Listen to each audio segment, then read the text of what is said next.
Good afternoon, good evening, good morning, whenever you are here joining us. I'm Alan Houtz at Kenai Fellowship Church of Christ, Kenai, Alaska, and I've invited a number of people to join me in attempting, I'll say it that way, to read the entire Bible chronologically in 2021. And right now I have before me a copy of that Bible, which we will look to in just a moment. I just wanted you to understand that I am not a Bible scholar. I have limited knowledge, to say the least. The fact is that this is meant to be a class discussion kind of environment, which the dreaded COVID has made pretty much impossible. So about once a week, I will try to prepare a discussion of the portions of the Bible that we are looking at. And this initial week 0 discussion is to make sure that we're all together on what it is we're reading. Yes, it is the Bible. There's nothing surprising there. But it is edited. Okay, this is an edited version of the New International Version, the ones that I have purchased for the members. So the reality is we need to have a little bit of a discussion about that before you begin reading, or perhaps after you've already begun. I don't know. So the editor of this particular version is a gentleman by the name of F. LaGard Smith. As Mr. Baldwin pointed out, he is a lawyer, so we need to be careful. But nonetheless, I met him once. He was an instructor at Pepperdine. I used to go to Pepperdine fairly annually, and I got to talk to him once. He seems like a very straight-up individual to me, and having read other documents he's prepared, I think he's a pretty clear student of the Bible, and I believe that his editing is probably better than any of us could do. So that's why I recommended this particular chronological Bible. Right now, we'll switch to where you can see the book. I am using a different edition than the one I purchased. This is older, but I've checked against several locations. It appears to be identical. Notice the words commentary by F. LaGard Smith. So that's the first thing I want you to recognize, is that we have daily readings, and you'll notice there's a date, and the start of every day is clearly demarked by a little sunrise, I guess. I don't know if it's a sunrise, sunset, I don't know. But that's the start of a day. And for example, that particular one is the start of January 4th. Notice, all the text that is gray, all this text that is gray, is not part of the Bible text. I feel that we'll be strengthened by reading it. Until this time, I have not read this version of the Chronological Bible before. So I'm reading the commentary with you for the first time. I have read one other Chronological Bible, and I have read the Bible through once before. The previous time took me more than a year. The recent time took me slightly less than a year when I used the Chronological Bible, and I feel that I learned a great deal by doing that. So recognize that if you want to expedite your reading, you can skip all the gray text and you'll still have read the whole Bible. So that's the first point I'd like to make. Further, I'd like to note, for example, I'm pointing at a passage in Genesis, and you'll notice that there is the scripture reference itself. If you look at it, you can see that. This is Genesis 11, 18 and 19, verses 18 and 19. And you'll note that Mr. Smith, F. LaGard Smith, has designated there that this is 1,788 years after the creation. So that's his own symbolism, terminology. That is not some kind of standard symbolism as far as I know. You can see I've written some notes here. This particular date refers to when Ru, R-E-U, was born. That's what that particular date refers to. Over here I've written that that means that Peleg died in 1967 after creation.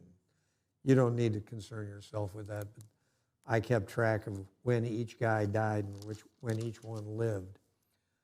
So one other important point I'd like to bring to your attention is that this is edited, this book, or this particular Chronological Bible has been edited by Mr. Smith in a way that is somewhat different than the one I've read previously. As you probably recognize if you've read the entire Bible before, the fact is that there are passages that are almost replicated, particularly between First and Second Chronicles, and First and Second Kings. Those passages are virtually identical. And I did find it annoying to read the same thing over and over again with all those names, none of which I recognized, or anyway, most of them I didn't recognize. So I want to bring this to your attention. Notice here we're on May 14th. Again, I'm pointing at a note in the margin. You'll see that 1 Kings chapter 8, verses 12 through 21 is not bold. It is standard font. Whereas 2 Chronicles chapter 6, verses 1 through 11 is bold. What that is telling us is that Mr. Smith has instead of entering those two passages separately, he has merged them together. In general, the one that is bold is the exact text, whereas the one that is not bold, maybe some words have been inserted into the text or a sentence has been brought into the text from that passage.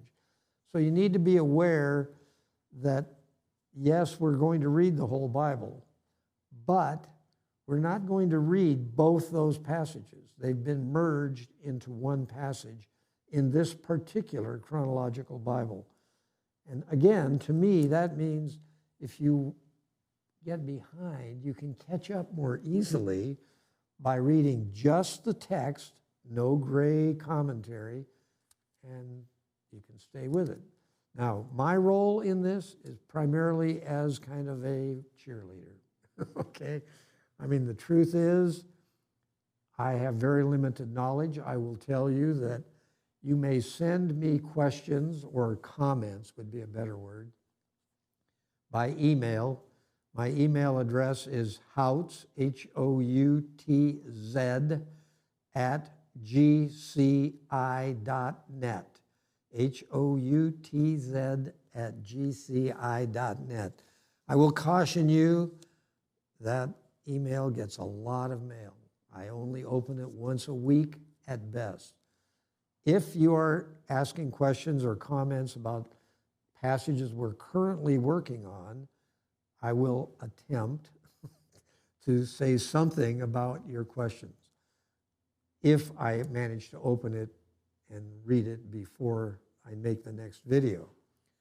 So be forewarned that it'd be a much better environment if after the COVID fear has died down, we could talk together and we could have conversations about our individual interpretations of specific passages.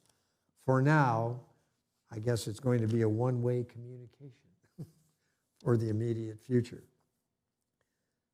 So the other thing I wanted to note about, I was actually going to do that in the May section. about the dates. May 14th, I lost my place, sorry. May 14th, or any of those, when you're in this historical material, quite often, Mr. Smith will provide a date. If you look on May 14th at daybreak, on the first passage in May 14th, you'll see that there's a date in parentheses, and that says CA as in circa, approximately, 960 before Christ, or the usual 0 AD. Okay, in other words, he's using that as the best estimate he has for the date. And below that, he gives a mention of where this is taking place. Again, that is not part of the text. That is not actually part of the biblical text. Those dates are the best he's been able to come up with, and he is a bit of a Bible scholar. Now, there are 3 elders at our church and 1 preacher, and their names are David King, Rick Baldwin, and Kurt Buckholz. Those are the elders, and the preacher is Rick Cupp. If I get stumping type of questions, I may forward them to one of those people.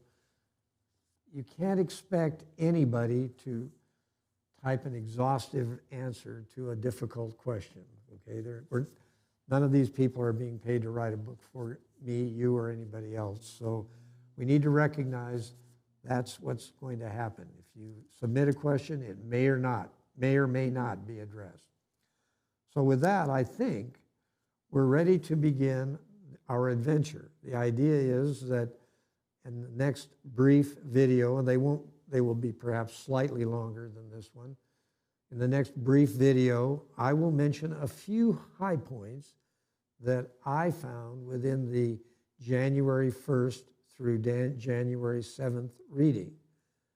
If I receive any comments on that reading before I make the next video, I will probably make mention of those comments, provided I actually open the email before I make that next recording. So with that, I thank you for any participation you wish to have in this little operation. I think we'll all be strongly benefited by reading the entire Bible in 1 year. And I am hoping to do it again myself. So happily, I will close the week 0 YouTube presentation. I'll see you again.